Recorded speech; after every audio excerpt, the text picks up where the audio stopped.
आज की वाली क्लास मैं कुछ नया नहीं पढ़ाऊंगी, डाउट्स ही क्लियर करूंगी और कुछ क्वेश्चंस करूंगी। हम एक्सपेक्टिंग कि तुम लोग आंसर करो उन क्वेश्चंस का, ठीक है। मैं कहीं क्वेश्चन मैंने ये देखा था, पीवाईक्यू में तुम लोगों के आ भी चुका है। तो कॉन्ट्रैक्ट का एक क्वेश्चन मैं पूछ रही हूँ। सपोज करो ये ए है, ठीक है, ये बी है। ए रहता है पुणे में और बी रहता है दिल्ली में। ए और बी, ए ने कोई ऑफर करा, बी ने उसे एक्सेप्ट कर लिया, ठीक है। तो यहाँ प्लेस ऑफ कॉन्ट्रैक्ट किसे मानेंगे, कहाँ पे कॉन्ट्रैक्ट कंक्लूड हो रहा है। प्लेस ऑफ कॉन्ट्रैक्ट, या बोले तो कहाँ पे कॉन्ट्रैक्ट कंक्लूड हो रहा है, क्या होगा। पुणे होगा या दिल्ली होगा। क्यों। बी ने एक्सेप्ट किया है, दिल्ली में है वो, लेकिन एक्सेप्टेंस रिसीव कहाँ, इसे कहाँ रिसीव हुआ है। कौन है, आ जाओ। सॉरी। ओके ओके, मुझे पहले लगा कोई स्टूडेंट है। तो हाँ, फिर से रिपीट करूँ क्वेश्चन। ए और बी हैं, इन दोनों में अग्रीमेंट हो रहा है, कॉन्ट्रैक्ट हो रहा है, ठीक है। ए कोई प्रपोजल दे रहा है, ठीक है, बी को। बी उस प्रपोजल को एक्सेप्ट कर रहा है। तो प्लेस ऑफ कॉन्ट्रैक्ट उससे माना जाता है, या कहें कि कॉन्ट्रैक्ट कहाँ पे कंक्लूड हो रहा है, ये इस चीज़ से डिटरमाइन किया जाता है कि कहाँ पे एक्सेप्टेंस रिसीव हुआ है। तो एक्सेप्टेंस यहाँ पे किया है इसने, लेकिन इसे यहाँ एक्सेप्टेंस कहाँ रिसीव हो रहा है, पुणे में। हाँ, पुलिस, इसलिए प्लेस ऑफ कॉन्ट्रैक्ट पुणे माना जाएगा, ठीक है। ये तुम्हारे क्लाट के पीवाईक्यू का क्वेश्चन है ये। और कोई इस तरह के क्वेश्चंस तुम लोगों ने देखे हो ना, आ रहे हो। हाँ, मॉक में आया होगा और पीवाईक्यू में भी तुम्हारे है क्लाट के।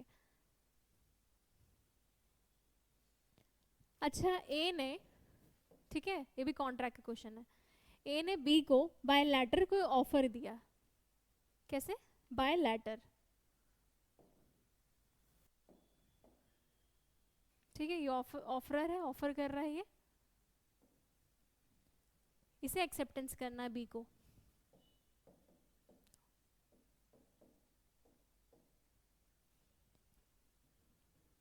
अब ए ने बाय लेटर ऑफर करा बी को, ठीक है। बी ने बाय लेटर अपना एक्सेप्टेंस पोस्ट कर दिया इसे। बी ने लेटर ऑफ एक्सेप्टेंस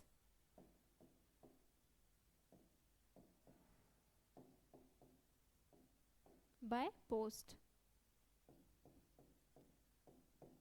इसने बी ने इसे भेज दिया, अपना एक्सेप्टेंस का लेटर ए को भेज दिया।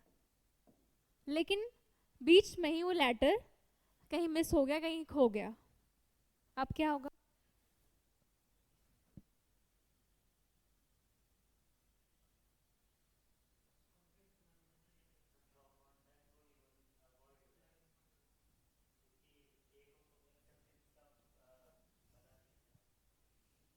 ये तो चीज़ है, जनरली हम लोग यही एक्सपेक्ट करेंगे ना कि वॉइड होना चाहिए, यहाँ पे कोई कॉन्ट्रैक्ट नहीं हो रहा है, क्योंकि उसे तो मिल नहीं रहा है जो ए है।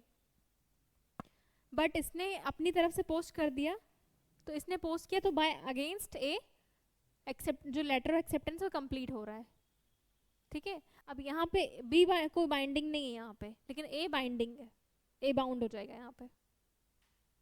ये चीज़ याद रखना, क्योंकि ये थोड़ी कंफ्यूजिंग चीज़ है।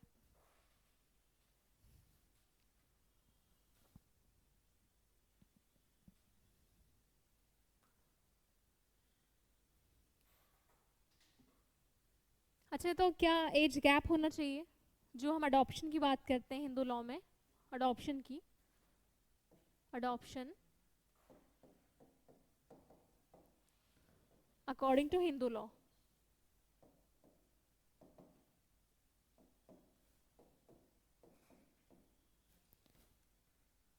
हाँ, बेरैक खोल ली ना। अच्छा, तो जो गैप होना चाहिए वो कितना होना चाहिए अडॉप्शन के लिए, एज गैप। हम्म इसमें ये है जब ऑपोजिट जेंडर जो आप अडॉप्ट कर रहे हो, if someone a male is adopting a female, then 21 years of age gap there should be, and same in the case of female. अगर अपोजिट जेंडर है, मेन की टर्म याद रखो कि अपोजिट जेंडर को अगर अडॉप्ट करना है तो 21 ईयर्स का गैप होना चाहिए.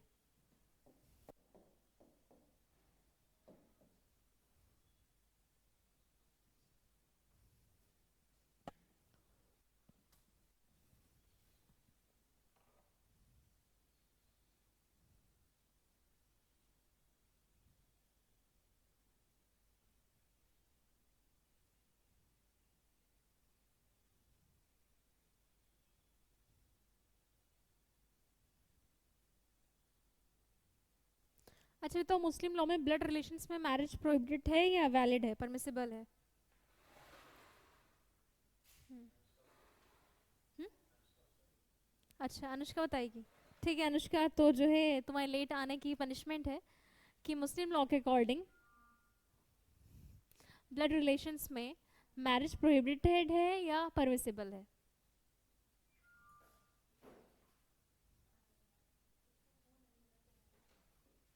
तुम्हारा ही है.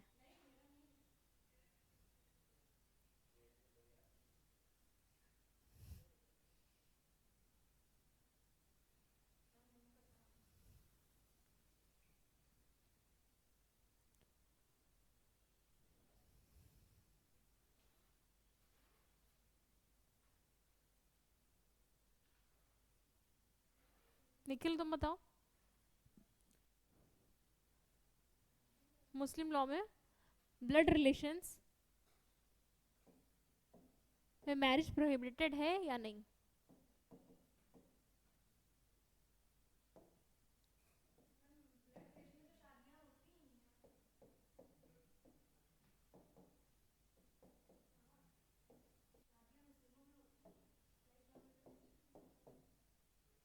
हम्म. देखो, जैसे जो बेरैक्ट होती है तुम लोग की, उसमें भी हर टर्म का हर बेरैक्ट में अलग मतलब दिया हुआ है. ठीक.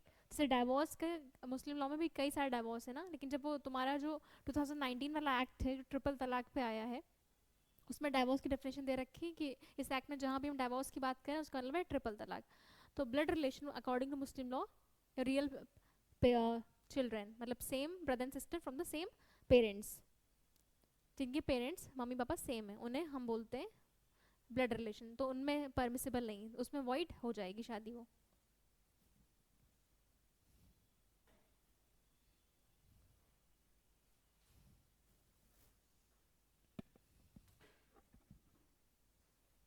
अनुष्का कोई डाउट्स, कोई भी?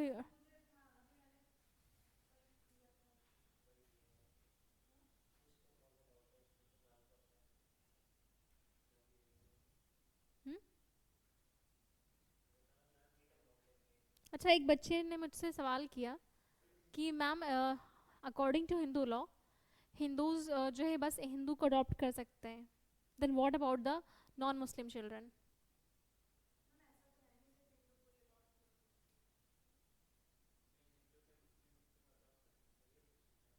नहीं, उस बच्चे का ये सवाल था, मैंने उसे रिस्पॉन्स कर दिया था. मैं तुम लोगों से जानना चाह रही हूँ. उसने उसका सवाल ये था कि ma'am according to Hindu law, एक जो हिंदूस हिंदू बच्चे को ही अडॉप्ट कर सकते हैं, यही है. ठीक है. और जो है जब हम लोग ने पढ़ा था ना वैलिड अडॉप्शन के लिए क्या ज़रूरी है, तो उसमें यही है कि हिंदू बच्चे को अडॉप्ट कर सकते हैं, उसमें नॉन नॉन हिंदू को नहीं अडॉप्ट कर सकते हैं. तो उसका ये सवाल था कि what about the non Hindu children, उनके मतलब वो फिर उन्हें कौन अडॉप्ट करेगा?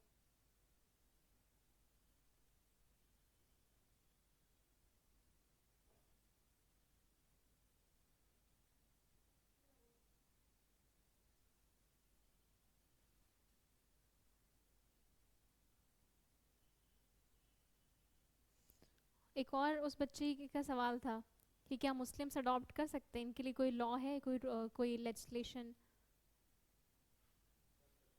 मुस्लिम्स.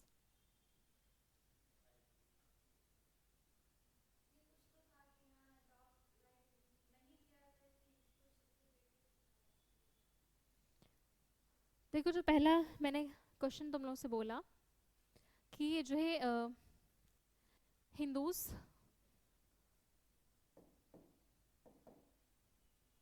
कैन अडॉप्ट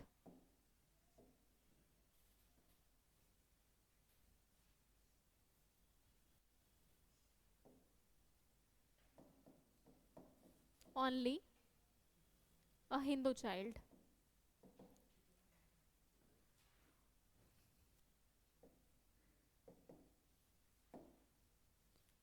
तो बाकी के बच्चे देखो, हिंदू हमने इस एक्ट में किसे किसे माना है? Buddhist, Jain, Buddhist, Jain, Sikh and Hindu, इन 4 लोगों को हमने हिंदू माना है इस एक्ट के अकॉर्डिंग। तो एक हिंदू इन 4 कैटेगरीज में अडॉप्शन कर सकता है। बच्चे जो रिलीजन मुस्लिम, एमपीसीजे, मुस्लिम, क्रिश्चियन, पारसी, ज्यूज, इन पे अप्लाई नहीं होता है ना हिंदू लॉ। याद है? भूल गए? याद है ना? वरना पिटाई होगी। ठीक, तो इन पे अप्लाई नहीं होता है हिंदू लॉ, तुम्हारे चारों एक्ट नहीं अप्लाई होते हैं। अब ये 4 कैटेगरी के बच्चे बचे, तो देखो मुस्लिम लॉ में कोई प्रोविजन नहीं है जो अडॉप्शन की बात करता है। लेकिन इसका मतलब ये नहीं कि अडॉप्शन वैलिड नहीं या मुस्लिम फैमिलीज अडॉप्ट नहीं करती हैं। Even I have number of examples, I have seen many families who have adopted children। तो जो है फिर इसमें एक और जो सवाल था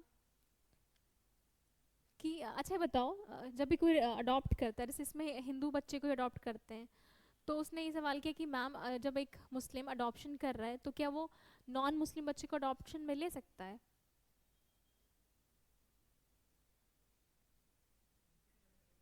हम्म हम्म हाँ, तब ले सके, क्योंकि कोई बात कोई जिक्र ही नहीं है, ठीक है, कोई मेंशन ही नहीं है अडॉप्शन का मुस्लिम लॉ में, तो अडॉप्ट कर सकता है। तो मैंने यही बोला कि अडॉप्ट कर सकता है, लेकिन तुम खुद सोचो, अभी हम लोग इतनी मॉडर्न सोसाइटी नहीं है, ठीक है, जो है कोई भी नॉन मुस्लिम अपने बच्चे को नहीं देना चाहेगा किसी मुस्लिम को या क्रिश्चियन या पारसी जीव को, क्योंकि भाई जिस फैमिली में बच्चा जाएगा वो फैमिली अपने रिलीजन के हिसाब से उसे ब्रॉटअप करेंगे, पालेंगे पोसेंगे, और हर इंसान अपने रिलीजन से कहीं ना कहीं सब कंसर्न है, ठीक है, रिलीजियस सेंटिमेंट सबके जुड़े होते हैं। और कोई भी जो है मुस्लिम, क्रिश्चियन या पारसी ज्यूस अपनी ही कम्युनिटी के अपने ही रिलीजन के बच्चे को अडॉप्ट करना चाहेंगे।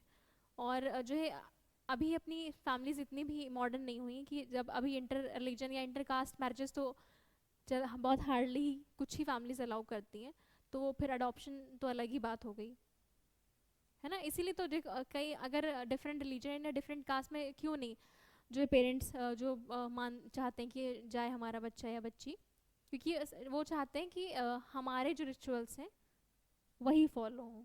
उन्हें लगता है कि वो दूसरी कम्युनिटी में जा रहा है, वो बच्चा हमारा तो उस रिलीजन के या उस कास्ट के रिचुअल्स को फॉलो करेगा, इसीलिए तो नहीं चाहते। और कोई सवाल जो तुम लोगों के मन में आता हो?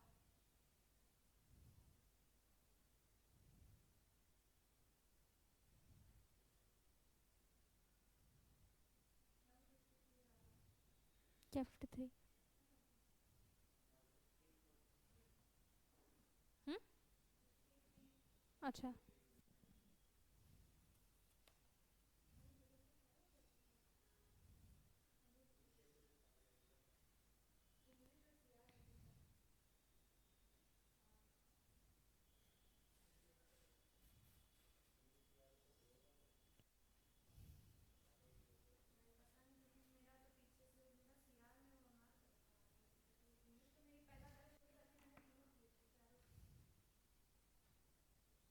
अच्छा मैं कुछ एमसीक्यूज पूछ रही हूँ, उनके आंसर करना, ठीक है तुम लोग।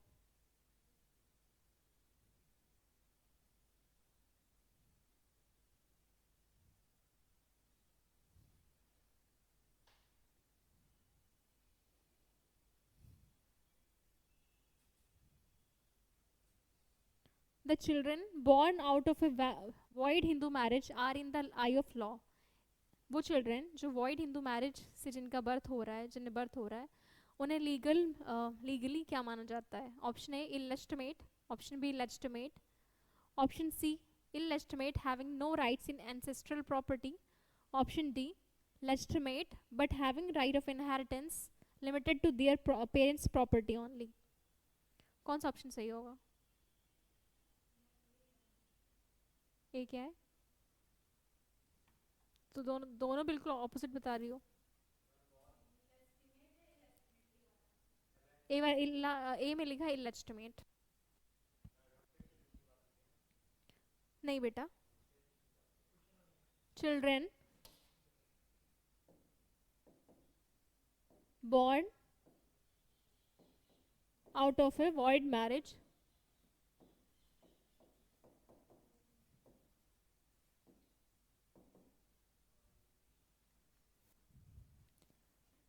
are, in the eye of law,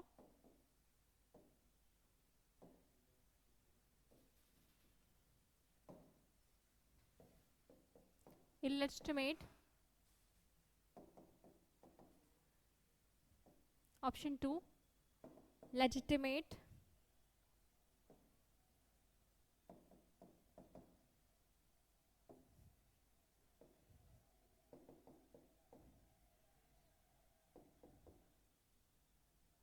Illegitimate,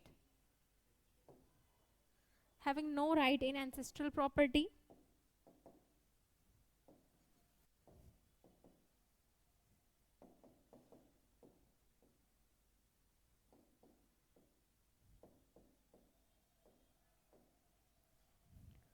Last option,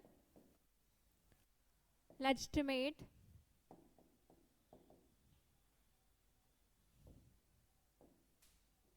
but having right of inheritance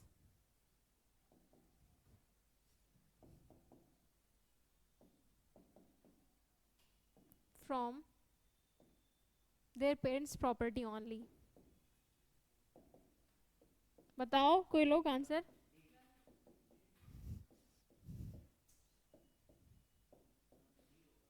कैसे?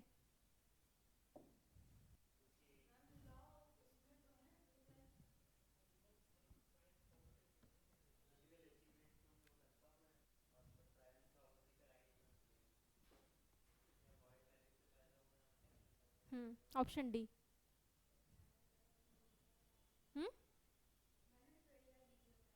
तो ए इलेजिटिमेट है.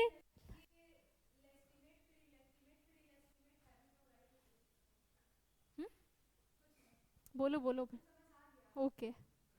तुम ऑप्शन ए और डी बोली थी. ए है इलेजिटिमेट और डी में इलेजिटिमेट बोल रहे हैं. तो देखो वॉइड मैरिज में जो बच्चे हो रहे हैं वो भी इलेजिटिमेट होते हैं. वॉइडेबल में जो हो रहे हैं वो भी इलेजिटिमेट.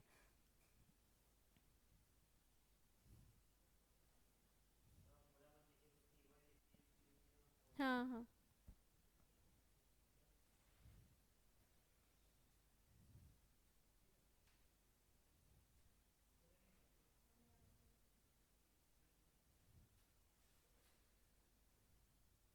क्या हुआ? हाँ गर्मी मुझे भी लग रही है.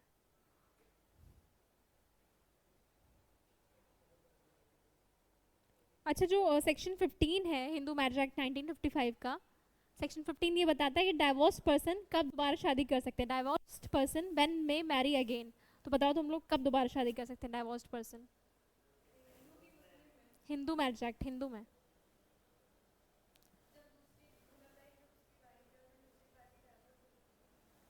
नहीं डाइवोर्स तो हो ही गया. Divorced person when may marry again.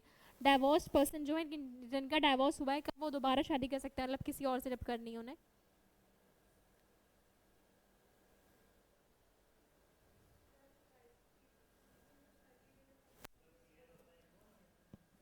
Section 15, divorced person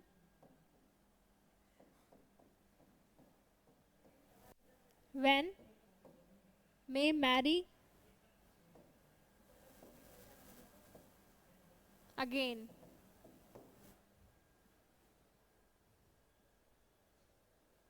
पहली बार इसमें कोई टाइम पीरियड नहीं फिक्स मिक्स जो मेंशन है. ना 30 डेज ना 1 ईयर, कुछ नहीं मेंशन है. अब 3 चीज़ें हैं इसमें बता रही हूँ.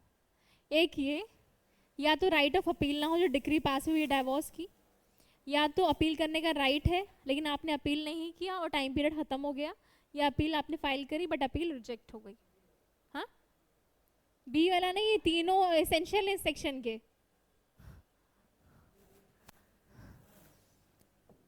No right of appeal,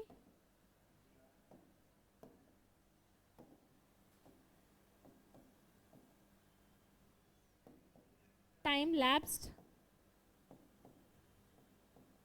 or expired for appeal, या फिर अपील रिजेक्ट हो गई है।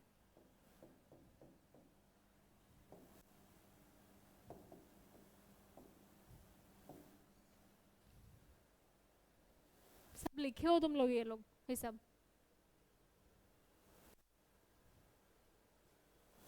अमन तुम्हारी तबीयत अभी सही नहीं हुई है? हम्म, अच्छा, मुझे लग नहीं रहा देख के।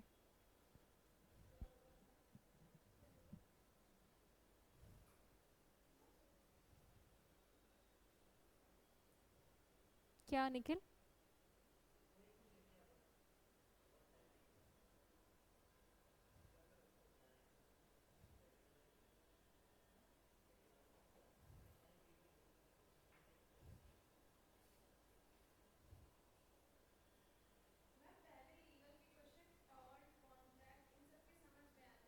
हाँ,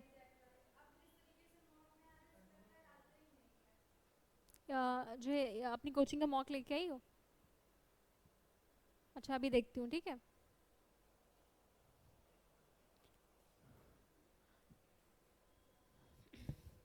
अच्छा ये बताओ, जुडिशियल सेपरेशन की डिक्री मिल गई है, ठीक है, और उस टाइम दोनों पार्टी में से कोई भी अडल्ट्री कर देता है, तो क्या ये ग्राउंड है डिवोर्स के लिए? हाँ हाँ, इंटरेस्ट आया है, लग रहा आंसर आंसर पता है, ठीक है। तो अनुष्का को ही चांस दिया जाएगा, ठीक है, इस बार। अनुष्का बताओ तुम, एक क्वेश्चन ये है मेरा कि दो पार्टीज हैं, हस्बैंड एंड वाइफ हैं, मैरिड पार्टीज, उन्हें जुडिशियल सेपरेशन की डिक्री मिल गई है। उन दोनों में से कोई भी अडल्ट्री करता है, या हस्बैंड या वाइफ, ठीक है, तो क्या ये ग्राउंड है डिवोर्स के लिए? यस। वो तुम्हारी मुस्कुरा, हाँ, मजा आएगा, मतलब तुम्हें तलाक कराने में ज्यादा इंटरेस्ट?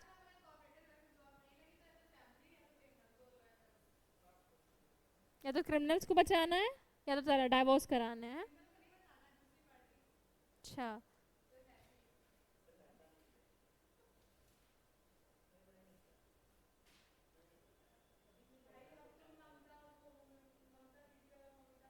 अच्छा, जो एज दे रखी है हिंदू मैरिज एक्ट 1955 में, मैरिज के लिए क्या एज है? 18, 18 for the female and 21 for the mail.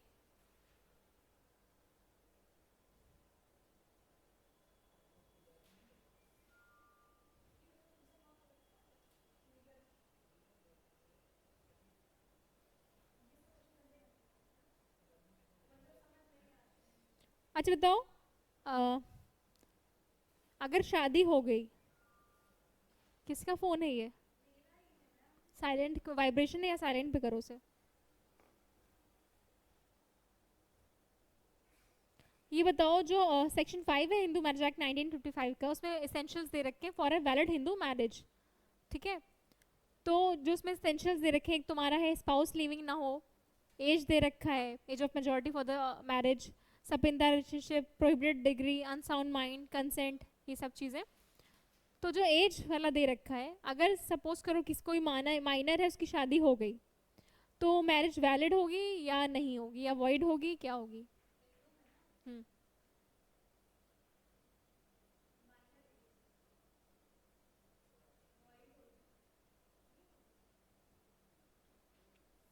जब आगे पढ़ोगे ना, हिंदू मैरिज एक्ट में पढ़ते हैं, मैंने पढ़ाया, तुम लोग भूल गए हो कि वॉइड और वॉइडेबल मैरिजेस कौन सी होती हैं, कौन सी मैरिज वॉइड होती हैं, तो बस 3 मैरिज को वॉइड बोला गया है, ये याद रखना दिमाग में। बस वो 3 मैरिज वॉइड है, बाकी सब जो है जो कुछ जैसे फ्लॉज है, प्री मैरिज प्रेगनेंसी या कंसेंट वाला, वो सब वॉइड, या इम्पोर्टेंसी, वो सब वॉइडेबल हो जाएगा। वॉइड मैरिजेस हिंदू लॉ के अकॉर्डिंग, तुम्हारा पहला जो पॉइंट है section 5, their spouse should be living, यानी अगर बाइगेमी है तो वो मैरिज वॉइड हो जाएगी।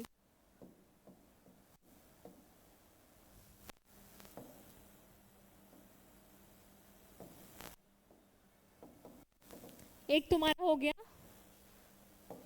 सपिंदा relationship unless custom and usages permits,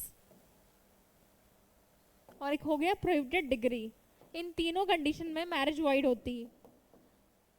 एक चीज याद रखना, अगर तुम्हें कोई क्वेश्चन दे रखा है ठीक है कि ए और मतलब कि प्रोहिबिटेड डिग्री में मैरिज क्या होगी, ठीक है, और उसमें ऑप्शन तुम्हें एक दे रखा है वॉइड, और एक जगह ऑप्शन दे रखा है void unless protected by custom and uses, तो कौन सा ऑप्शन टिक करोगे? देखो कहीं पे भी तुम्हें क्वेश्चन में अगर ये दिखाई दे कि क्वेश्चन दे रखा है कि एक मैरिज ए और बी में मैरिज प्रोहिबिटेड डिग्री में मैरिज सोलमनाइज हो रही है, ए और बी की शादी हो रही है जो प्रोहिबिटेड डिग्री में आते हैं, और तो उसमें दे रखा है कि मैरिज कौन सी होगी, वैलिड होगी, वॉइडेबल होगी, वॉइड होगी। एक ऑप्शन दिया है void unless protected by custom and uses, तो कौन सा ऑप्शन टिक करोगे? हाँ, इसमें जो है तुम्हारे एक्ट में कुछ रिलेशन मेंशन कर रखे हैं, जैसे ब्रदर सिस्टर हो गया, आंट और नेफ्यू हो गया, नीस अंकल, ये सारे रिलेशंस।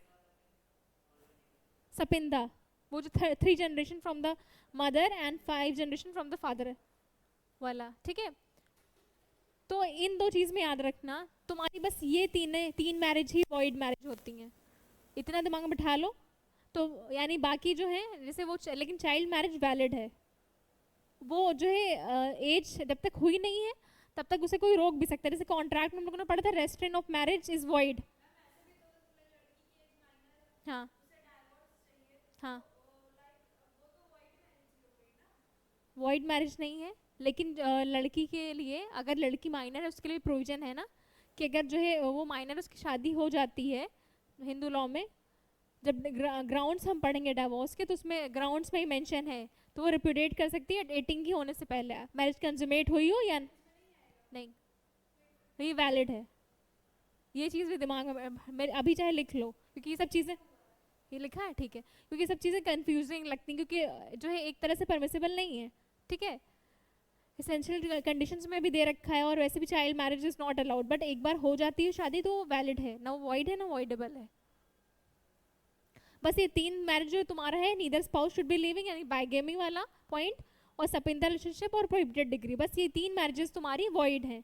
और एक चीज याद रखना, दिमाग में बैठा लो, तुम्हारी ये दो जो है सपिंदा रिलेशनशिप और प्रोहिबिटेड डिग्री, बेर एक्ट में जो दोनों पॉइंट मेंशन है साथ में ये भी लिखा है कि अगर कस्टमर यूजर कहीं का परमिट करता है तो ये मैरिज परमिसिबल है। तो अगर ऑप्शन तुम्हारा एक इन इन दोनों क्वेश्चन में बस, ठीक है, कहीं वॉइड लिखा हो और कहीं void unless protected by custom और यूजेजेस, तो दूसरा वाला ये वाला ऑप्शन टिक करना, ठीक है। ये क्लियर हो गया, समझ आ गया, दिमाग में बैठ गया इतनी बात निखिल?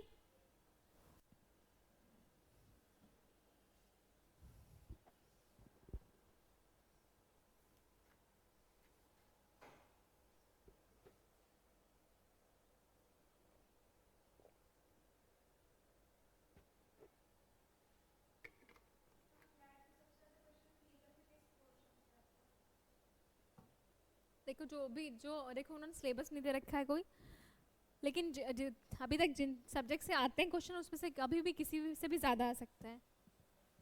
ये नहीं कि अभी तक जिस सब्जेक्ट से ज़्यादा क्वेश्चन आ रहे हैं वो उससे हमेशा उसी से ज़्यादा क्वेश्चन आएंगे।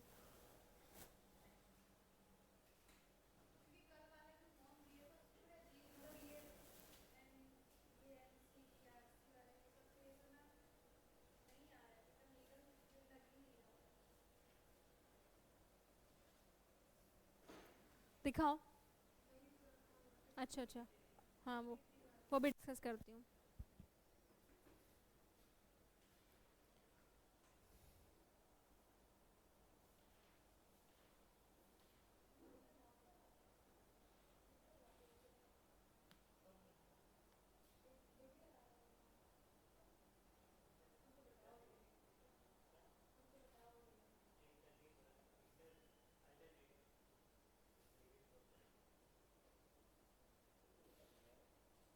अच्छा, एक क्वेश्चन का आंसर देना.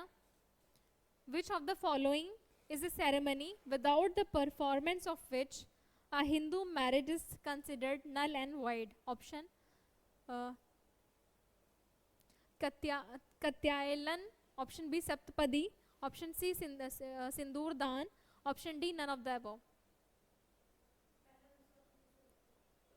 Katyayalan, option B Saptapadi. Saptapadi is taking of 7 steps before the fire. This is जो 7 फेरे जिसे बोलते हैं. Option C sindoor daan, option D none of the above.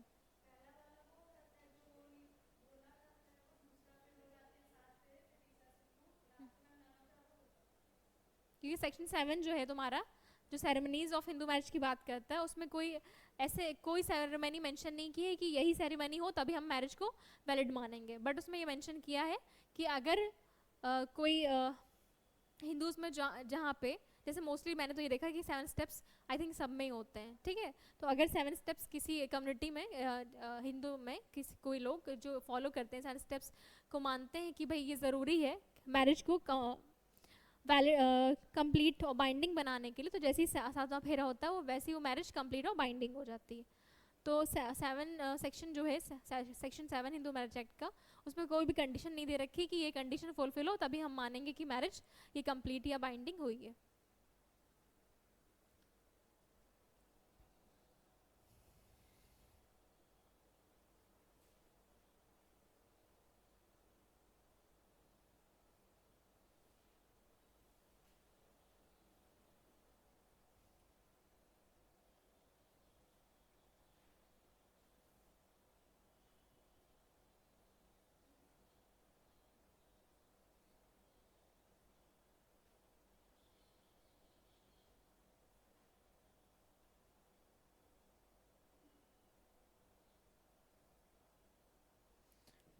एक और क्वेश्चन का आंसर दो. Before filing a petition for divorce by mutual consent the parties must be living separately for a period of. जब म्यूचुअल सेपरेशन डिवोर्स के लिए petition file करते हैं court में, तो हस्बैंड वाइफ कितने टाइम के लिए उससे पहले अलग रह रहे हों. 6 months और मोर, 1 year और मोर, 18 months और मोर, 2 years और मोर. 1 year.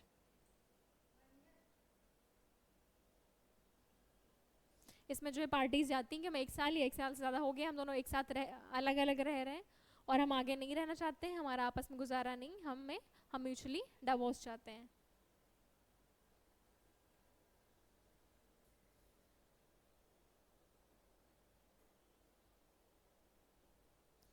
अच्छा, जुडिशियल सेपरेशन और डाइवोर्स में क्या डिफरेंस है?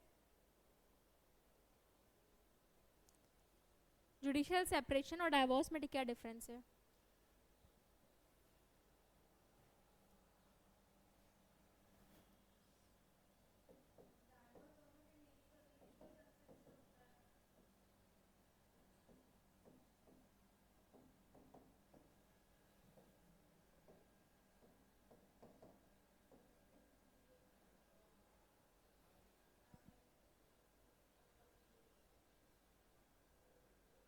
अनुष्का क्या हुआ?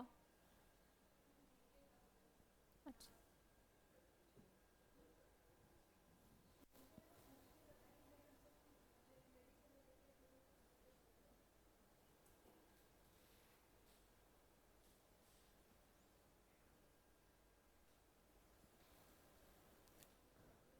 बताओ निखिल, जुडिशियल सेपरेशन और डिवोर्स में क्या डिफरेंस है?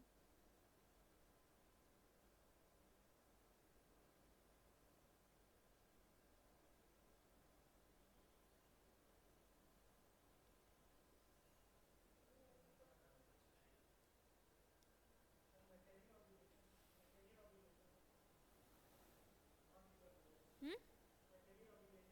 हम्म. हाँ, मैरिटल स्टेटस जो है वो डिसॉल्व नहीं होते, राइट्स और ड्यूटीज डिसॉल्व हो जाती हैं, ठीक है. एज मैरिड कपल और हस्बैंड वाइफ वो जो स्टेटस है उनका मैरिटल वो एग्जिस्ट करता है. और इसमें जो है सारे जो ग्राउंड्स दे रखे हैं डिवोर्स के लिए, उन्हीं ग्राउंड्स पे आप जुडिशियल सेपरेशन ले सकते हो. और अगर जुडिशियल सेपरेशन में भी कोई जैसे मैंने अडल्ट्री बताया, कोई और ऑफेंस कर रहा है, तब भी राइट होता है डिवोर्स लेने का. और जो है इसमें एज ए हस्बैंड वाइफ आप आपका रिलेशन अभी सबसिस्ट कर रहा है ना, कंटिन्यू कर रहा है, इसमें डिसॉल्व हो जाता है आपका जो मैरिटल टाई है। और इसमें आप शादी नहीं कर सकते हो, डाइवोर्स देने के बाद ही कर सकते हो शादी, इसमें शादी कर सकते हो। जैसे तुम्हारा जो आईपीसी में वो है रेप वाले जो प्रोविजंस हैं, उसमें एक प्रोविजन ये भी है कि अगर कोई हस्बैंड अपनी वाइफ के साथ जुडिशियल सेपरेशन के दौरान सेक्सुअल इंटरकोर्स करता है without consent, that amounts to rape.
Option सी।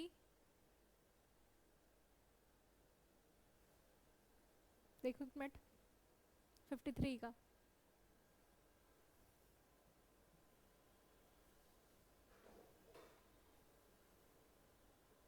अनुष्का यही है।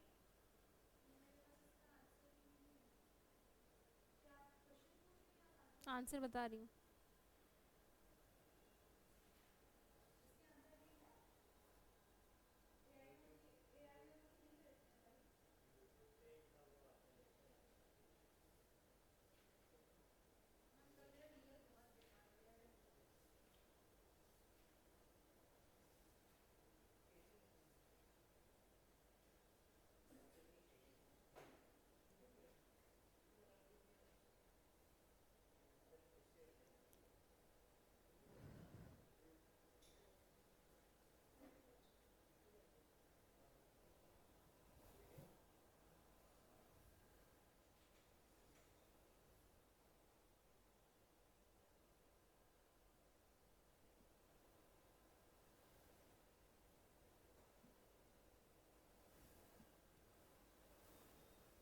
बी या फिर सी में से एक होगा, और मुझे सी के ज़्यादा चांसेस लग रहा है इसमें। हम्म। हाँ सी है,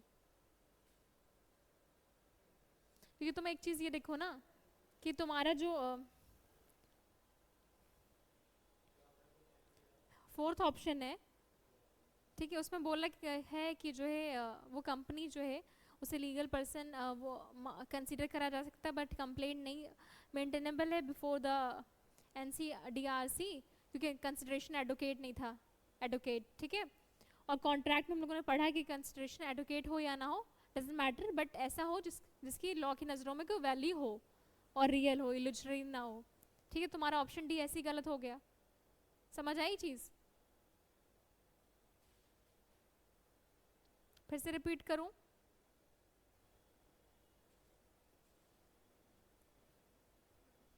ठीक है, तुम्हारा ऑप्शन डी जो है इसमें, जो ये कह रहा है कि कंप्लेंट नहीं मेंटेनेबल है बिफोर द वो जो तुम्हारी वो ट्रिब्यूनल है, national consumer dispute redressal commission, उसके सामने, क्योंकि कंसिडरेशन एडवोकेट नहीं था।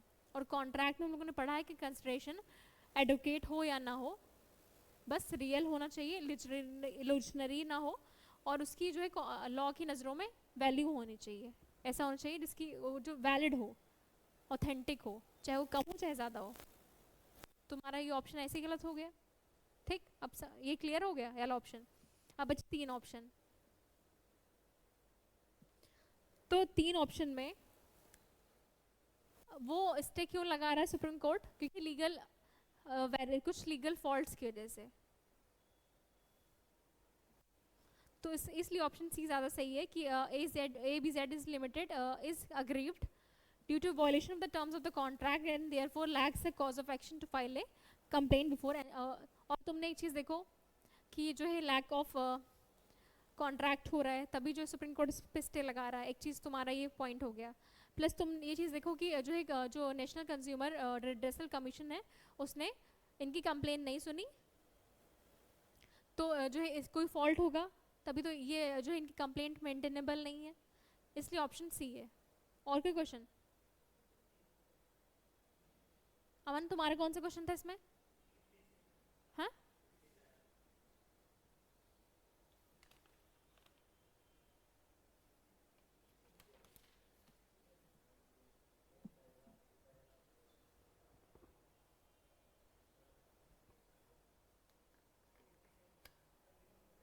निखिल तुम्हारा भी कोई क्वेश्चन इसमें?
ये एक्ट है कंज्यूमर प्रोटेक्शन एक्ट।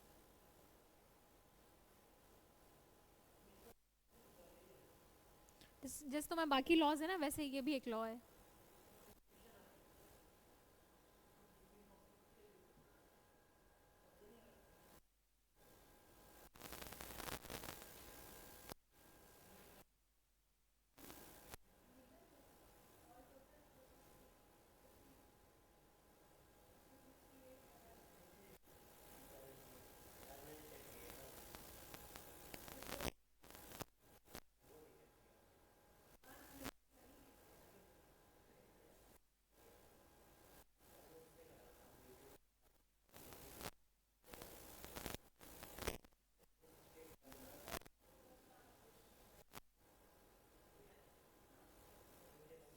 इसका ऑप्शन बी है या डी है 57 का? 57 का। हम्म। बी है या डी है? देखो जब भी एक तरह से ये इनका सही है, इन्होंने 3 बार जो है नोट समन प्रोवाइड, बट उन्होंने कोई रिस्पॉन्स नहीं किया। बट क्या होता है अगर किसी के पास कोई वैलिड रीज़न है तो जाके फिर जो है अपना रीज़न देता है, और कोर्ट को अगर रीज़न सही लगता है तो अपील फाइल करता है, और जब अपील फाइल करता है तो पहले वाला जजमेंट ख़त्म हो जाता है, डिसीजन ओवर रूल जाता है, फिर से प्रोसीडिंग चलती है।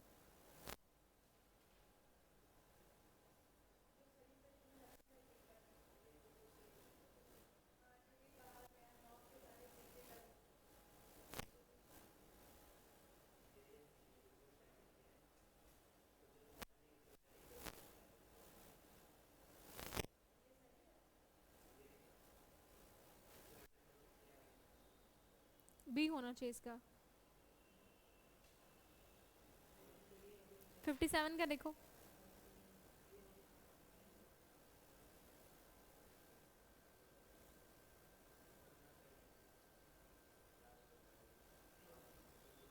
इस मॉक में तुम लोगों के कितने मार्क्स आए थे इस टेस्ट में जो ये?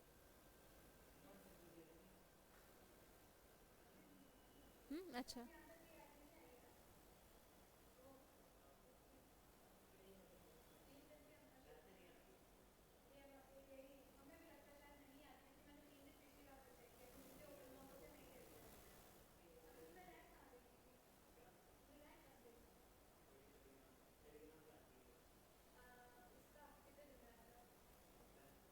फिफ्टी सेवन का देखो। हाँ।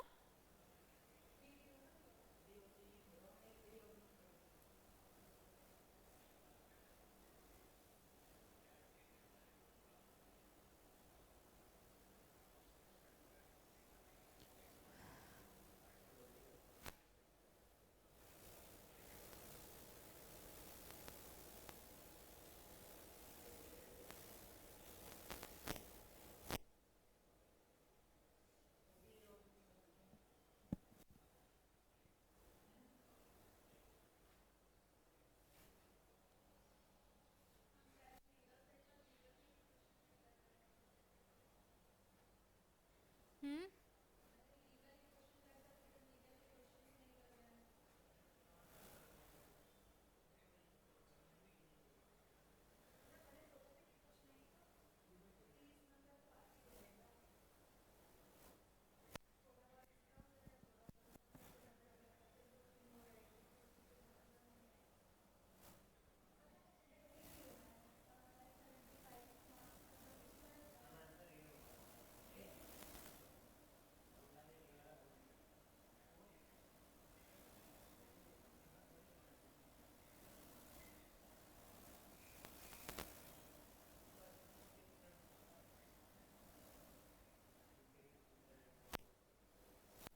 ए।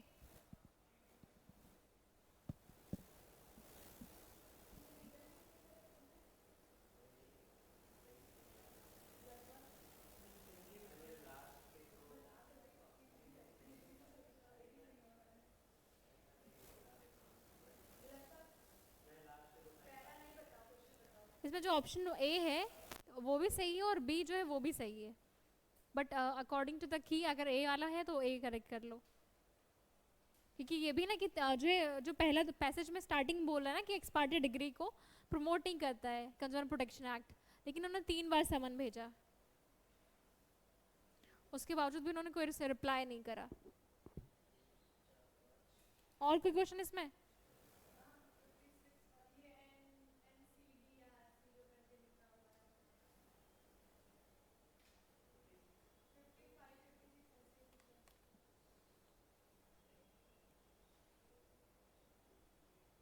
हाँ 55 है।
इसका और जो आंसर देखो तुम 55 का,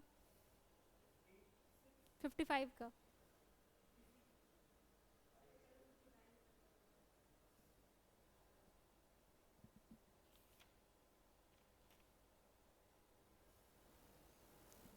कंपनी को भी पर्सन माना जाता है, पर्सन की डेफिनेशन होती है।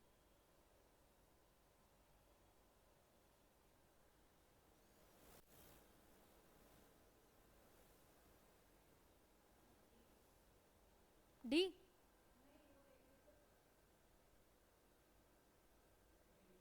डी ना। हम्म। हाँ तो तुम्हारे पैसेज में वो चीज़ बोल रहा है ना कि उसने कंप्लेन इस बेसिस पे करी है कि जो है मेरी कंप्लेन मेंटेनेबल है, एक कंपनी को भी पर्सन माना जाता है इसलिए। और जैसे जो वो है कंज्यूमर, कंज्यूमर किसे मानेंगे, पर्सन को मानेंगे ना, तो इसलिए इसकी कंप्लेंट मेंटेनेबल होगी as the word person also include companies. Option D इसलिए। और कौन सा क्वेश्चन है?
जो तुम्हारा ये क्वेश्चन है ना, जो तुम्हारा क्वेश्चन है उसके लिए बेर एक्ट पढ़नी पड़ेगी, पॉक्सो की भी और जेनाइल की भी, तो उसमें देखना पड़ेगा कि किस एक्ट की प्रोविजंस को ये वॉलेट कर रहा है। मतलब ये समझने वाला नहीं, ये याद करने वाला क्वेश्चन है। देखना पड़ेगा।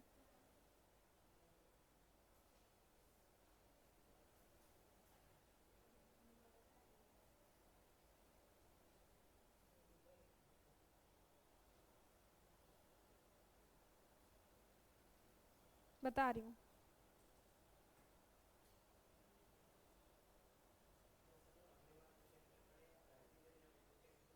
तुम लोग के सेंटर कहाँ पड़े हैं? R M N L U?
इसमें पॉक्सो होगा बेटा। एक मिनट रुको।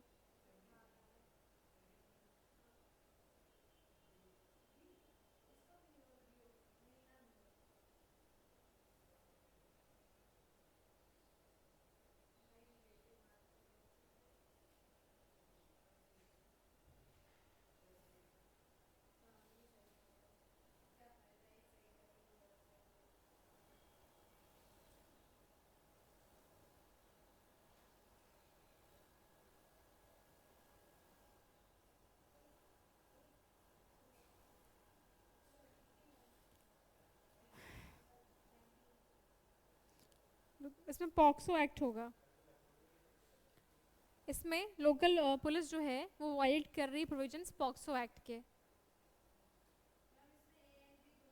हाँ इसीलिए होगा ना। हाँ तो इसलिए तुम्हारा ऑप्शन डी है, ए एंड बी, इसलिए क्योंकि जो है पॉक्सो में दे रखा है कि 24 आवर्स के अंदर अगर ऐसा कुछ है, ऐसी कोई सिचुएशन, तो आप जो है चाइल्ड वेलफेयर कमेटी को इन्फॉर्म करिए, और इन्होंने इन्फॉर्म नहीं करा कि ना चाइल्ड वेलफेयर कमेटी को ना किसी कोर्ट को। और ऑप्शन ए ये है कि local police unit did not violate any provisions of juvenile justice act. यहाँ पे पॉक्सो एक्ट के प्रोविजंस वायलेट हो रहे हैं, जुवेनाइल के तो एक्ट हो नहीं रहे हैं वायलेट, इसलिए ऑप्शन डी हो जाएगा तुम्हारा। ठीक है। और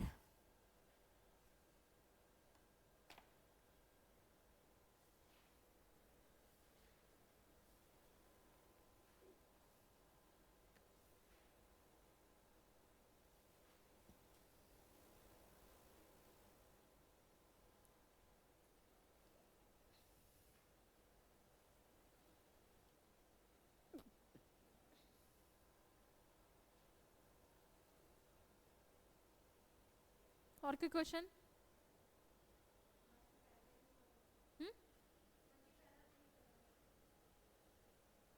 क्या नहीं पता है? अच्छा बताओ तुम लोग, और कोई doubt?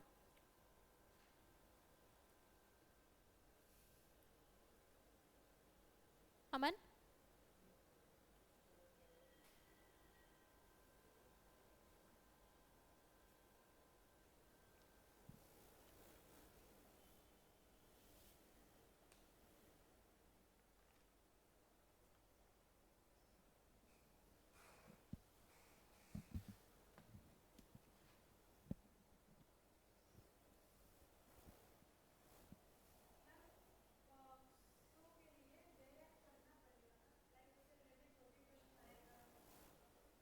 Protection of children from sexual offences act. तुम्हारा पॉक्सो हो गया या कंज्यूमर प्रोटेक्शन एक्ट, एक बार फास्ट रीडिंग कर लो। मैं एक बार जो है इसकी करा देती हूँ रीडिंग, ठीक है?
तुम्हारे जो एक एक्ट है कंज्यूमर प्रोटेक्शन एक्ट, पूरा नहीं पढ़ा रही हूँ, 100 एंड समथिंग सेक्शंस हैं, बस मुझे जो लगता है कि तुम लोग को पढ़ना चाहिए वो एक फास्ट रीडिंग करा दे रही हूँ, ठीक है। तो तुम्हारा एक एडवर्टीजमेंट की यहाँ पे डेफिनेशन इन्होंने दे रखी है, डेफिनेशन क्लॉज जो है इंटरप्रिटेशन क्लॉज।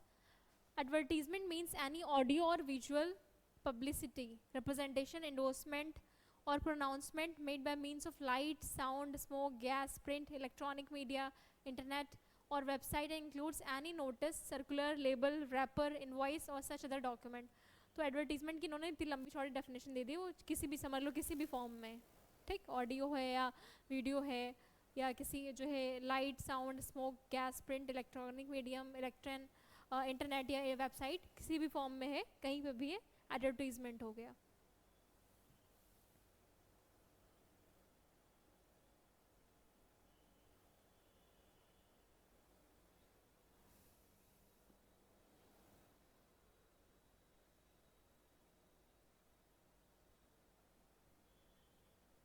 ब्रांच ऑफिस किसे मानते हैं? जो जैसे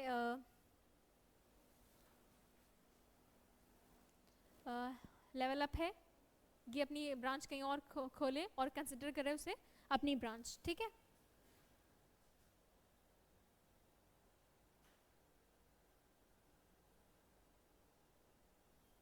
अब क्या बोला है कि कंप्लेनेंट हम किसे मानेंगे? कंप्लेनेंट मतलब कौन इंसान कंप्लेन कर सकता है? तो एक कंज्यूमर, ठीक है, और any voluntary consumer association registered under any law for the time being force, कोई भी वॉलंटरी कंज्यूमर एसोसिएशन जो किसी लॉ से रजिस्टर्ड है, या फिर सेंट्रल गवर्नमेंट या स्टेट गवर्नमेंट या सेंट्रल अथॉरिटी, या एक या एक से ज़्यादा कंज्यूमर्स जहाँ पे कुछ कंज्यूमर्स का सेम इंटरेस्ट है। In case of death of a consumer is legal heir और लीगल रिप्रेजेंटेटिव, अगर किसी कंज्यूमर की डेथ हो जा रही है तो उसके लीगल रिप्रेजेंटेटिव उसके बिहाफ पे केस कर सकते हैं, कंप्लेन फाइल कर सकते हैं। इन case of consumer being a minor his parent और लीगल गार्डियन, एक माइनर है अगर कंज्यूमर तो उसके बिहाफ पे कंप्लेनेंट हम किसे मानेंगे? उसके पेरेंट या लीगल गार्जियन को। तो जैसे जो पैरा था जो तुम लोगों का सवाल था उसमें यही था कि वो कंपनी जो है कर सकती है, नहीं तो एक कंपनी को भी पर्सन माना जाता है। जो पर्सन की डेफिनेशन होती है वो एसोसिएशन, पीपल, बॉडी या जो है कंपनी, इन्हें हम पर्सन मानते हैं इसलिए, और एक पर्सन को हम कंज्यूमर कंसिडर करते हैं इसलिए कंप्लेन फाइल कर सकती है। कंप्लेन का क्या मतलब है? कोई भी एलिगेशन जो राइटिंग में हो रहा है कंप्लेनेंट के द्वारा for obtaining any relief provided by और अंडर दिस एक्ट, ठीक है। एक कंप्लेनेंट है, वो कंप्लेन फाइल कर रहा है, जो कंप्लेन फाइल करता है उसे कंप्लेनेंट बोलते हैं। वो रिटन में एलिगेशन लगा रहा है और उसके बदले में वो चाहता है कि उसे कोई रिलीफ मिले।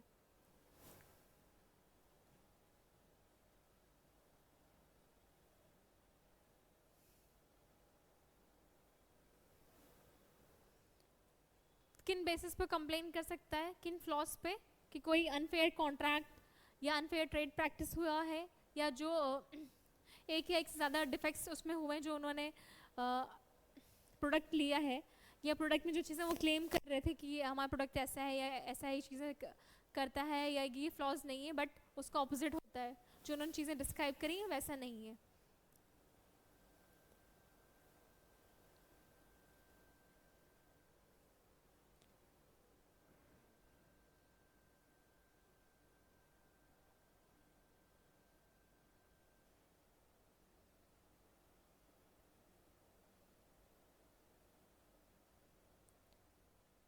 या फिर जो है जितना प्राइस उस पर लिस्टेड है जो टैग उससे ज़्यादा आपको चार्ज किया जा रहा है, ठीक है, उसके लिए भी आप जो है कंप्लेन फाइल कर सकते हैं कंज्यूमर फोरम में।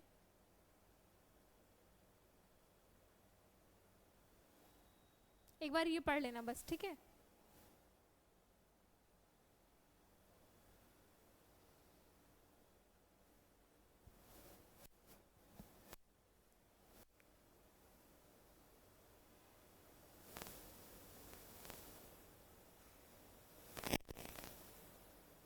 या फिर कोई प्रोडक्ट है जो ट्रेडर उसे पता है ये जो ह्यूमन कंजप्शन के लिए अनसेफ है, तभी वो प्रोडक्ट जो है उन प्रोडक्ट्स का मैन्युफैक्चर हो रहा है, ये सारी चीज़ें आ जाएंगी। इन सारी चीज़ों पे के बेसिस पे कंप्लेन फाइल हो सकती है। फिर कंज्यूमर का क्या मतलब है? Consumer means any person who buys any goods for a consideration which has been paid or promised or partially paid and partially promised or under any system of deferred payment and includes any user of such goods other than the person who buy। तो हम जो consumer किसे बोलेंगे? जो goods by कर रहा है किसी कंसिडरेशन पे, या तो फुल अमाउंट पे कर रहा है या प्रॉमिस कर रहा है पेमेंट करने के लिए, या आधा पे कर रहा है आधा बाद में पे कर रहा है, या कोई सर्विसेज वो हायर कर रहा है, ठीक है, वो हो गई।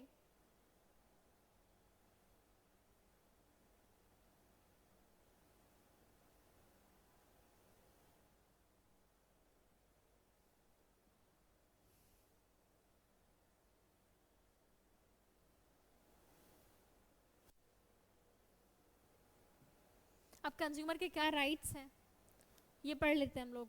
The right to be protected against the marketing of goods products और services which are hazardous to life and property. वो गुड्स जो लाइफ या प्रॉपर्टी के लिए इंडेंजर्ड हैं, हजार्डस हैं, उनसे प्रोटेक्शन, ठीक है। The right to be informed about the quality, quantity, potency, purity, standard and price of goods products और services as the case may be, so as to protect the consumer against unfair trade practices. जो भी आप product खरीदते हो market में, आपका right है कि उस पे प्रॉपर डिस्क्रिप्शन होना चाहिए, उसमें क्या क्या मेंशन है चीज़ें उस पर लिखा रहता है, ठीक है।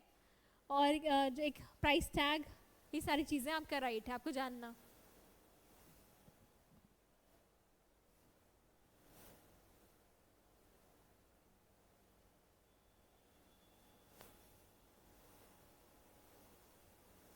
और जो है ये जो है right to be heard and to be assured that consumers interest will receive due consideration at appropriate fora।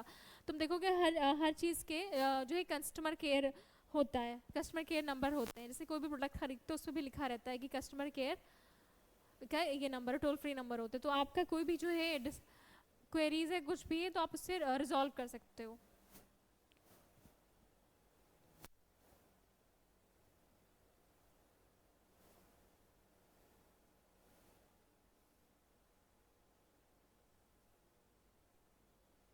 जैसे हम लोग जो भी पैसेज पढ़े थे उसमें टर्म आता था डिफिशियंसी ऑफ सर्विसेज।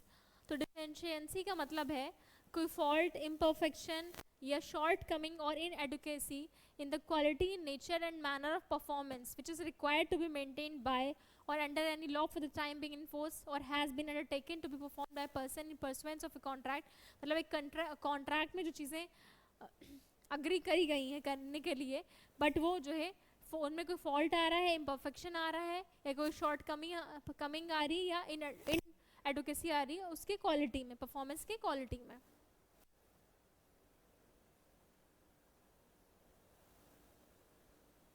या कोई नेग्लिजेंस या ओमिशन हो रहा है।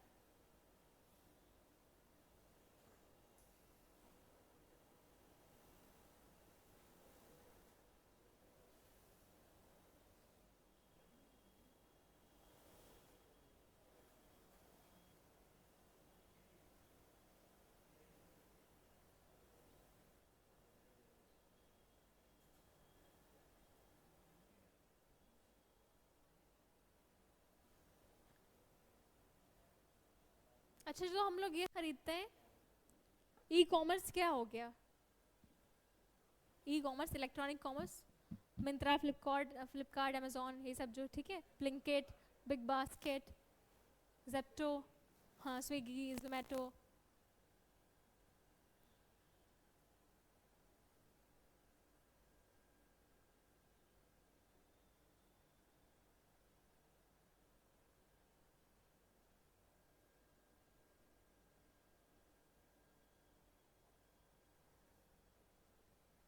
अच्छा, इंडोर्समेंट क्या होता है? इंडोर्समेंट जो है, ये सारी चीज़ें तो होती हैं, कोई मैसेज या वर्बल स्टेटमेंट, या फिर कोई जैसे कोई प्रोडक्ट है उसके बारे में कोई जो है कोई इंसान उस पर लिख रहा है उस प्रोडक्ट के बारे में, तो वो चीज़, रिव्यू उस चीज़ का।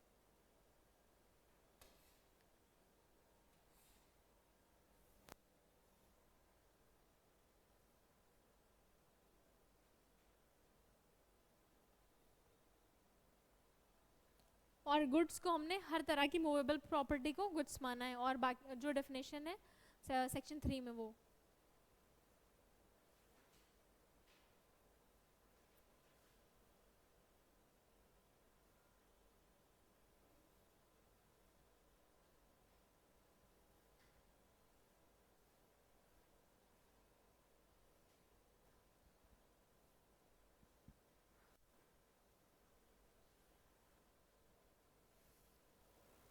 मिसलीडिंग एडवर्टीजमेंट, ये टर्म भी तुम लोग को देखने को मिला होगा, मैंने भी अपने लेक्चर्स में कई बार ये टर्म यूज़ किया। तो मिसलीडिंग एडवर्टीजमेंट क्या होता है?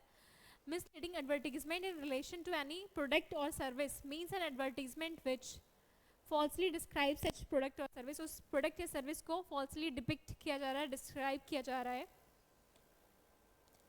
gives a false guarantee to or is likely to mislead the consumers as to the nature, substance, quantity, quality of such product or service।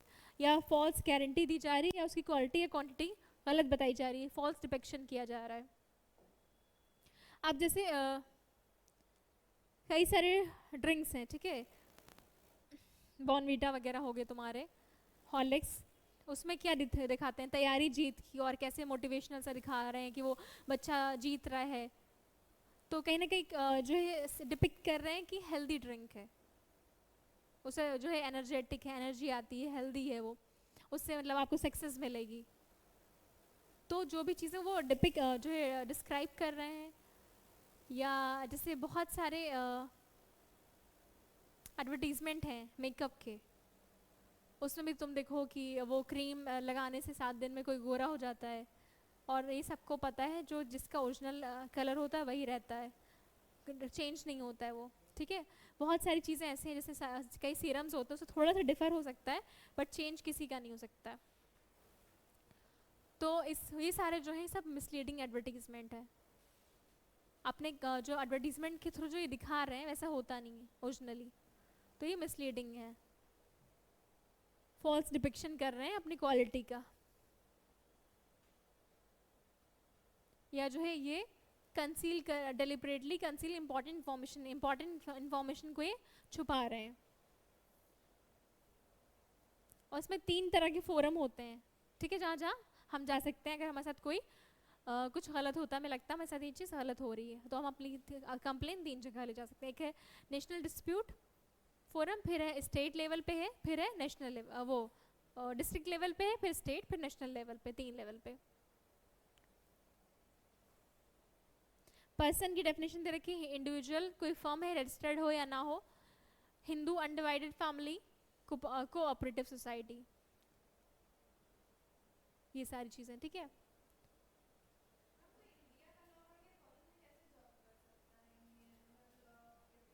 करते हैं, वहाँ का अलग एग्जाम होता है, वो क्वालिफाई करना होता है।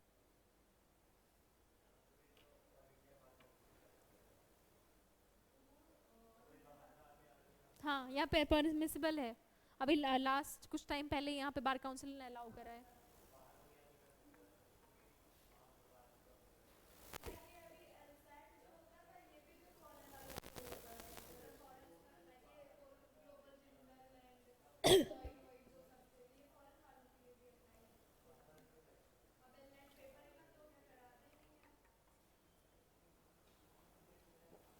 बहुत से लोग जो है यहाँ पे लॉ पढ़ के फिर जब बाहर जाते हैं, आगे परस्यू करते हैं लॉ की फील्ड में, वहाँ का एग्ज़ाम देना होता है, वो क्वालिफाई करना होता है।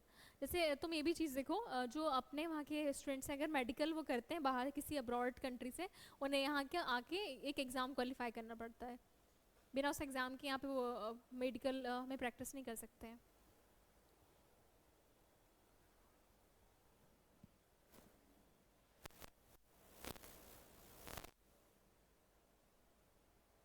फिर प्रोडक्ट की डेफिनेशन इन्होंने दी है, ठीक है। प्रोडक्ट का मतलब है कोई आर्टिकल, गुड्स या सब्सटेंस या कोई रॉ मटेरियल या कोई एक्सटेंडेड साइकिल, इस तरह के प्रोडक्ट का विच में भी इन किसी गैस, लिक्विड या सॉलिड स्टेट में हो, जो केपेबल हो डिलीवरी के,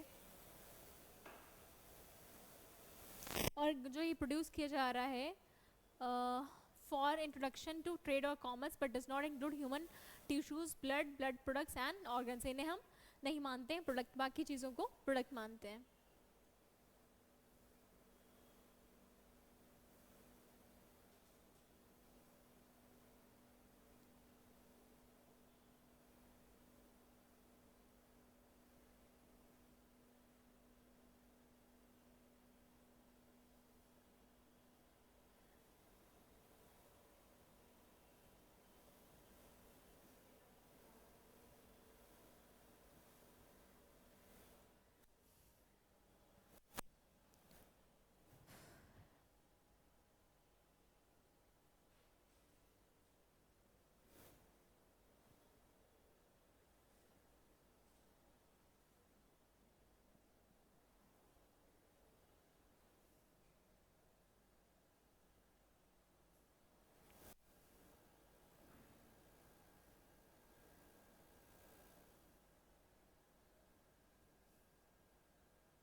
बाकी तुम लोग देखो, फाइंड आउट करो कोई जो है डाउट है तुम लोगों का। तुम लोग को अगर यहाँ ना याद आया करे, जब मैं बाद में भी याद है तो तुम लोग मैसेज कर लिया करो।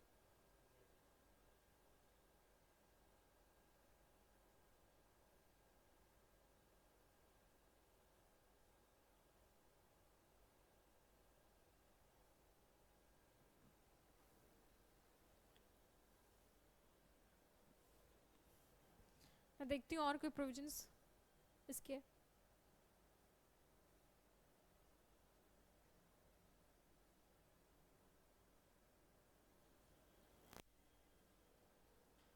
या अगर आप कोई चीज़ किसी से खरीद रहे हो, वो उस चीज़ का बिल बिल नहीं दे रहा है आपको, रिसिप्ट नहीं दे रहा है, तो वो भी आपका राइट है, आप उससे जो है मांग सकते हो कि आप हमें एक बिल या रिसिप्ट दीजिए।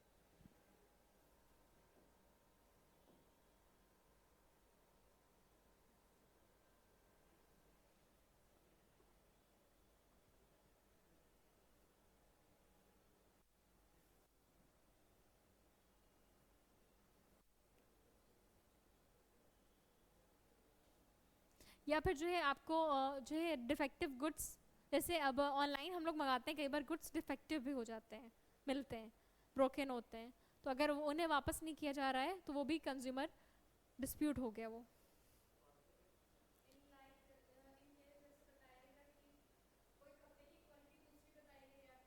हाँ हाँ, तो मैं हाँ, डिस्क्रिप्शन वैसे लिखा रहता है उस पर, ठीक है, पूरा डिस्क्रिप्शन होता है कि कौन से क्लोथ है, जब ऑनलाइन हम लोग शॉपिंग करते हैं, लेकिन अगर डिफरेंट लिखा हुआ है तो obviously you can return that, exchange और रिटर्न।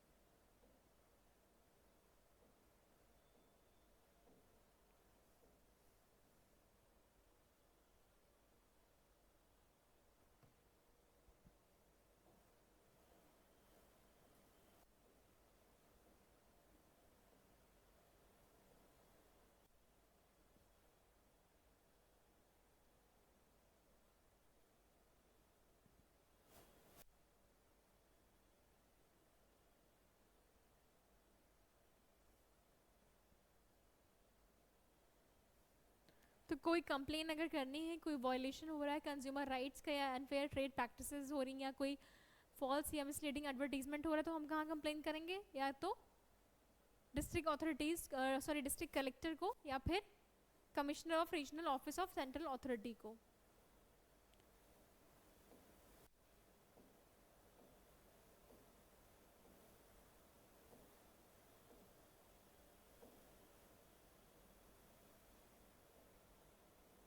आई डोंट थिंक आगे कुछ तुम लोग के जानने के लिए है अभी, बाद में पढ़ना है, ठीक है।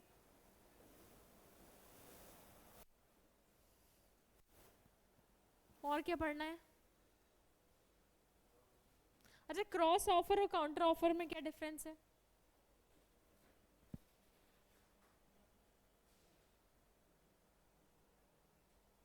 हम्म,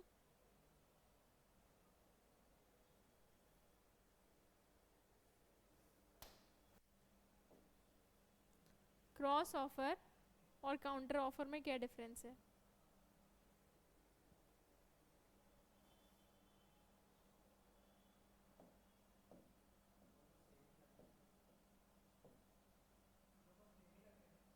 सेम लग रहे हैं।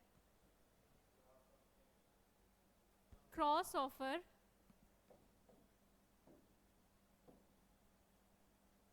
And counter offer.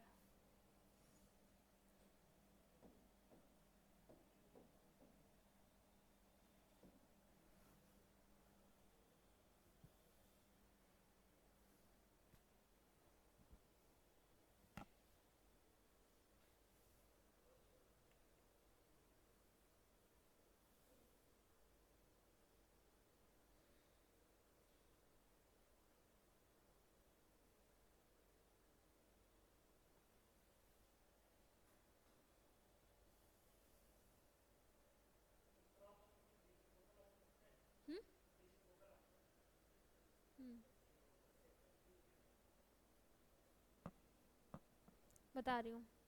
Cross offer में क्या होता है कि मैंने ऑफ़र किया निखिल को कि मैं तुम्हें ये बेरैक्ट 100 रुपीज़ की बेचना चाहती हूँ, ठीक है, और तुम्हें मेरे ऑफ़र का नहीं पता है।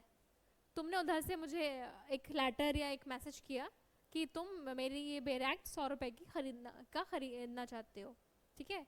सेम जो है फैक्ट्स हैं, मैं भी 100 रुपये में सेम चीज़ बेचना चाह रही हूँ, तुम भी सेम चीज़ सेम पैसों में लेना चाह रहे हो, बट हम दोनों को एक दूसरे के मन के बारे में नहीं पता। तुम्हें नहीं पता कि मैंने तुम्हें ऑफ़र कर रही हूँ, मैंने समझ लो कोई मैसेज किया या मैं तुम्हें बाय लेटर ऑफ़र कर रही हूँ, ठीक है, तुमने उधर से मैसेज करिए तुम खरीदना चाहते हो, ये हो गया क्रॉस ऑफ़र। काउंटर ऑफ़र में क्या होता है कि जो है डिफरेंट चीज़ें हो जाती हैं। अब जैसे मैंने बोला मैं 100 रुपये में तुम्हें बेचना चाहती हूँ अपनी बेरैक्ट, तुमने उधर से जो है ऑफ़र किया कि मैं ख़रीदना चाहता हूँ आपकी बेरैक्ट 50 रुपये में, यहाँ पे चीज़ें डिफरेंट हो गई, ये हो गया काउंटर ऑफ़र, ठीक। क्रॉस ऑफ़र में सब चीज़ें सेम रहेंगी।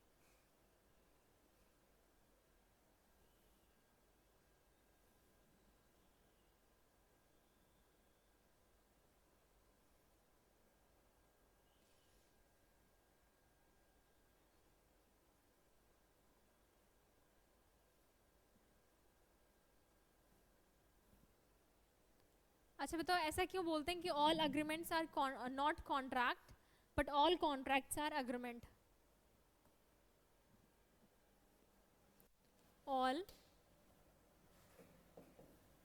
Contracts are agreement but all agreements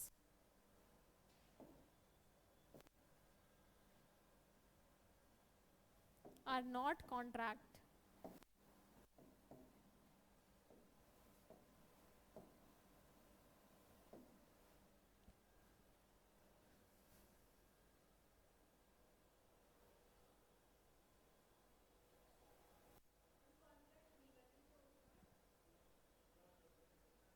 hmm?